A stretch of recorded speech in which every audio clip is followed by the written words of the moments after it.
What's up today, guys? Welcome back to the channel. In today's video, we're going to be talking a little bit about the update. Not super happy about it, but we got a new super troop, and it's the Super Dragons. So we're going to have to try it with our super easy spam and see if it's going to work. At first, I was like, oh my goodness, it has a ton of HP, and then I saw the damage per second, wasn't really sure. It's got a burning effect, so we'll get in there and we'll try it out and see exactly how this troop is going to work for us. So if you guys like today's video, smash that like button for me. If you guys aren't subscribed to the channel yet, please subscribe to the channel. Turn on those notification bells so you know when these videos are coming. We'll get right into the action.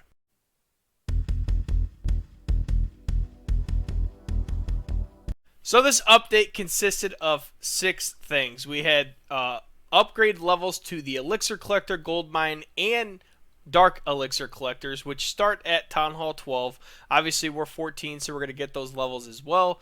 And then we have the rest of the walls are being finished off. So we had, I think it was 150 or 125 more walls got added to finish off.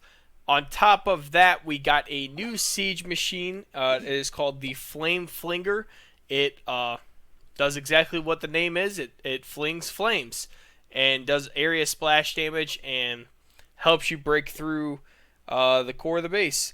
But I have not personally used this one yet, but I have seen a couple people use it. Not really sure what army composition I'll be using that one for, because we use a lot of air attacks on this channel. So we're going to stick to the blimps or stone slammers, and that's kind of what we're doing. And then the biggest thing that is going to help us out is this Super Dragon. Obviously, I looked at it, and the first time I looked at it, I was like, oh, 7,000 hit points. That's absolutely insane. But then it only has 94 damage per second, so it was really weird. But then, 40 housing space is a lot of housing space. It's like Super Witches, so I haven't quite figured out the right number. Right now, I'm using 6 Super Dragons, 2 Dragon Riders, and 1 Baby Dragon in the army composition. But if you guys are using something different, let me know. I can't actually unlock it, so I did a couple friendly challenges today, so we're just going to go through a couple attacks and talk about the troop and pros and cons with the troop as well. But in a couple days, I'm going to be testing this one in Legends League. I definitely seen some triples on this. I got a couple triples in friendlies, and I see the power that the troop possesses, but there are certain things that are bad for the troop, like single target infernos, obviously. So I'm bringing skeleton spells as well. So let me know if you guys have figured anything out yet and what we could possibly do with this troop, because I definitely want to make this troop work. Getting a little exhausted with the clone Hydra, so I kind of want to mix it up, do something different, which we could still use clones with the Super Dragons, but I feel like just focusing on Super Dragons with like a Yeti Bomb or something like that is going to be best case scenario. Alright, on this first friendly challenge replay we're attacking this super big box base. We're going to attack opposite side of the Town Hall like we did in the past attacks with these spam attacks, the exact same way we were doing Hydra. We're going to push the King and the Queen into the Eagle compartment. I'll also put my RC down just to give them an extra hand getting in here. And I got the Super Dragons working up. The one thing I did notice is when these things are grouped up together, they can destroy buildings very, very quickly. Especially under a rage, they can do some damage to buildings so fast. You see things just absolutely get torched in the middle of these map or bases. It's just absolutely crazy. And you saw how quickly we got down the scatter shot, and we haven't even lost one yet. We're 75% through this base, and we're literally still standing strong with our Super Dragons. Just absolutely crazy. And the 2 Dragon Riders is just something I feel like I still want to bring Dragon Riders with these dragons, because it gives us an opportunity to still attack defenses. The Super Dragons are just like normal dragons. They're going to get distracted by skeleton spells. They're going to get distracted by heroes. They're going to get distracted by the CC. Everything on top of the board that they can get distracted by, they will get distracted by. So the difference between them and the Dragon Riders won't attack any of that stuff until literally every defense is destroyed on the base. And that's the reason why I still want to bring a couple Dragon Riders, because you push into a compartment like this first one we pushed into, they had the Archer Queen and that multi-target Inferno. The 2 Dragon Riders are going to attack the multi-target Inferno, and then the Super Dragons are going to wipe out the Archer Queen. So on this next replay, we have a diamond style base. We're still going to attack opposite side of the Town Hall, but we're going to show you guys on this one. You really want to use the king a little bit further away from the queen. Try to get him to push in. That way we could get these super dragons to funnel up towards this middle compartment a little better. That way the warden continues to follow track. You don't want the warden to end up following some of these troops and going down to the 6, because if he would have came down 6, it would have been a lot more difficult to get this blimp all the way to the town hall. I believe this blimp I had 4 loons and 1 dragon rider. In that first replay, we were just using a Yeti bomb. Still trying to figure out which one's the best, because we find a lot of tornado traps on top of these town halls now because of clones, obviously, and people are trying to prevent clones, so they use the tornado trap. But this one, I ended up getting the loon dragon rider to work. But a couple other replays, or a couple other attacks I did, that was not successful. So switched over to the Yeti bomb, and the Yeti bomb worked for me on that previous base. But I feel like the Yeti bomb is the better option. So I'm gonna probably continue to use the Yeti bomb just because I feel like it's a safer option with the tornado trap. Even if the Yetis start getting destroyed, even under the rage, the pups are gonna do some damage to that town hall, which is gonna hopefully help take it down. But you could just see in this replay that, yeah, we only had 1 super dragon left, but we still got, by the time we got down to 1, it was only 95% of the base was destroyed. So they just live forever. I noticed that, like, they take so much damage, and it's like, okay, yeah, the 7,000 hit points is definitely noticeable. Alright, I got a couple other replays I'm going to show for my man Michael, who is also using Super Dragons today. This one is actually a Legends League attack.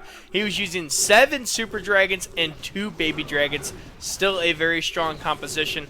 But we have 5 Rage spells, only 1 Freeze, and 2 Skeleton spells, and then obviously the 1 Poison. The Rage spells are definitely nice. I'm just not really sure if 5 is quite necessary, but it worked for him in Legends League today. And he got a couple triples and then was able to smash some bases and friendlies as well. But I do like bringing 2 to 3, and then I think I was using 4 skeleton spells. Maybe a little too much, but I also had 3 freezes. So I could probably take down a skeleton spell and maybe 1 less freeze, add another rage. But these dragons, if they're grouped up, they do an insane amount of damage anyways. I don't know if they necessarily need to be raged up the entire time, but they definitely, as you can see, destroy these defenses very, very quickly under a rage. As you can see what he was doing with them. And then as well as he was using a full balloon blimp. I think he switched over to the Dragon Rider loons in his friendly challenges. We were all using clones, so if you don't look to change your CC, you end up just using 9 loons, which doesn't matter. You're just not going to get any extra value. But you'll get down to Town Hall, and that's the most important thing. So, but you could see, I mean, he's only lost, what, 2 Super Dragons at this point? He's 80% of the base through. So maybe the Rages are the way to go, because he just absolutely torched this base. So is the Queen, fully health, and all these Super Dragons working on the outside of the base and down through.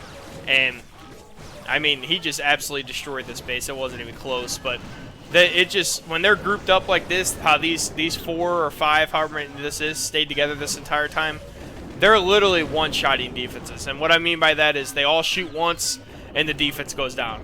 And virtually, I mean, you saw even under the rage, they torched the Eagle artillery. Like, they literally just torch defenses when they're grouped up like this. Same thing with the normal dragons. When the normal dragons are going through and they attack, you know, you got 5 or 6 of them on a stack and they attack a defense, more than likely they're going to one-shot it. But these Super Dragons, the 7,000 health is what's the biggest difference, because they just live forever. Alright, on this next base, we have another friendly challenge from Michael. We're coming in with that exact same army composition. 7 Super Dragons, 2 Baby Dragons, 5 Rages, 1 free spell, 2 skeleton spells, and 1 poison.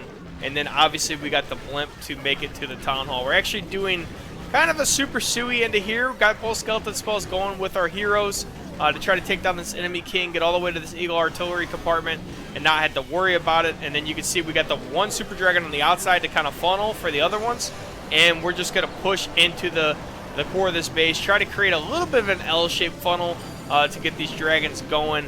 And we got a perfect ward ability, got 6 of the dragons in that ward ability, and the blimp. Blimp's going to go all the way to the Town Hall and hopefully take this down We do find a tornado trap. Luckily, we got 9 balloons in here. They're going to kind of hover over the town hall a little bit, but we don't quite take the town hall down. Still got 1 more rage in our pocket, but we have all of these super dragons.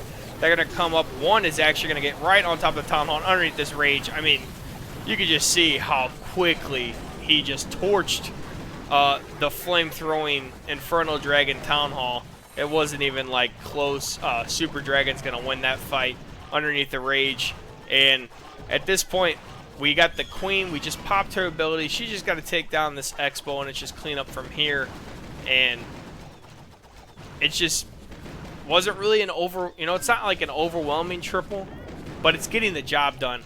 And the one thing I like about this compared to the Super Witches is it's a spam attack. It's not an attack where you have to ward and walk and set up a funnel. And the problem with Super Witches, it's time fails. This attack, you're more than likely not going to time fail. It's like a 95% not time fail, especially when you're dropping the army all within 20 seconds. It's just not going to happen. But a lot of Super Witch players have had to start dropping their armies a lot sooner because all they do is time fail with that 3-minute time. On this next replay, it's also Michael hitting a friendly challenge. Same army composition on this one, but we're facing an anti-2-star base. So this is a first look on how this is going to do against an anti-2-star base. He actually does a corner attack, and this is probably one of the better ways of attacking anti-2-star bases with the spam air attack, because these dragons are going to go in, and then they're going to kind of form a V-shape and just funnel out, and then the blimp's going to go in and get that town hall for you. And these dragons aren't going to go through that poison, which is the biggest thing, because the sweepers are going to kind of keep him out of there. He ends up using the freeze just to make sure his blimp gets there. But you can see these dragons aren't really going up towards the town hall. He had 1 or 2 go there, but the sweeper knocks them back again. So they're out of the poison, and then they fly right back into the poison. You can never win with dragons. But at this point, he hasn't even lost a dragon. He just lost his first couple. So we got a whole herd of dragons down here working. With the king and the queen, we haven't even used either one of their abilities, and we're cleaning up the core of this base. This dragon's max health, so he could literally get through all 3 of these multi-target infernos. That's just literally how much health these things have, and you're gonna see him do this. Like, he's gonna get through multiple multis by himself without having to worry about, and he's taking fire from them, and it just doesn't matter because these dragons just have so much hit points. It's just absolutely insane. We're going to use the King and the Queen ability pretty easily to get through here. We wouldn't have got through all 3, but we got through 2 with a little bit of the Queen help. And we're going to end up finishing off this anti-2-star base pretty quickly. Could have went even easier for him if he could have managed to try to keep his dragons out of the poison. But when the skeleton spells are flying, the dragons get distracted and they just want to fly in the poison. And that's where they end up. Alright guys, that's going to do it for today's video. Hope you guys enjoyed the content. As always, appreciate you guys stopping in on an everyday basis and supporting the channel. Had another sweet video for you guys today talking about the update, which not really that pumped about, but we got a super dragon, so we can use it for our spam attacks. So I'm kind of excited about that, to hear your guys' comments about this troop, and also what we could do to make this spam attack work. This could possibly be better than Clone Hydra. Let's see this army and possibly push this army deep into Legends League and see what we could do with it. The troop is very strong. It definitely has pros and cons to it, but I think it's a lot faster than some other super troops, and obviously it has 7,000 health, so it's really hard to beat 7,000 hit points. It's just absolutely insane. If you guys missed yesterday's video, we were showing Eric from Savage Skull smacking 6 out of 7 triples in Clan War League using Blizzard Lalo. If you guys liked today's video, smash that like button for me. If you guys aren't subscribed to the channel yet, please subscribe to the channel. Turn on those notification bells so you know when these videos are coming. We'll catch you next time.